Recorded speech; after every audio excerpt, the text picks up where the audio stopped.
চলে এসেছি আমি তোমাদেরকে পুরো ক্রুজটা ঘুরে দেখানোর জন্য। এই ক্রুজটা ছিল ডাবল ডেকার ক্রুজ।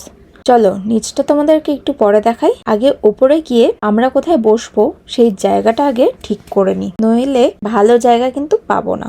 এত তাড়াতাড়ি আসার পরও দেখছি যে ভালো ভালো সিটগুলো অলরেডি বুকড। যাই হোক, তোমরা দেখতেই পাচ্ছ যে এখানে প্রচুর বসার জায়গার ব্যবস্থা রয়েছে আর দুই পাশে রয়েছে গ্লাস উইন্ডো। চলো এবার বাইরের দিকটা ঘুরে দেখা যাক। এটা কিন্তু ক্রুজের পেছনের দিক, এখানেও কিন্তু বসার ব্যবস্থা রয়েছে। চলো এবার একটু নিচে যাওয়া যাক, দেখা যাক নিচের দিকটা ঠিক কিরকম। আমার কিন্তু ওপরের থেকে বেশি নিচেরটাই পছন্দ হয়েছে, কারণ নিচের দিকে এসে আমি ফিল করতে পারছিলাম ক্রুজটা ঠিক কতটা জোরে চলছে।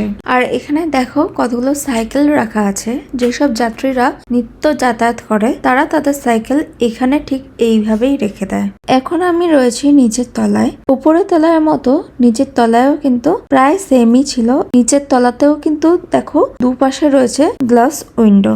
নিচের তলাতে যেটা এক্সট্রা ছিল সেটা হচ্ছে এই কাউন্টারটা। এখানে কিন্তু বিভিন্ন রকমের drinks, soft drinks, hard drinks, এছাড়া বিভিন্ন রকমের স্ন্যাক্স কিন্তু পাওয়া যাচ্ছিল। ঘুরতে ঘুরতে আমি চলে এসেছিলাম ক্রুজের সামনের দিকে। ক্রুজের সামনের দিকটা ঘুরলাম না তো আর কি বা ঘুরলাম। যাই হোক, আজকে আসি, দেখা হচ্ছে পরের ভিডিওতে। ততক্ষণের জন্য টাটা।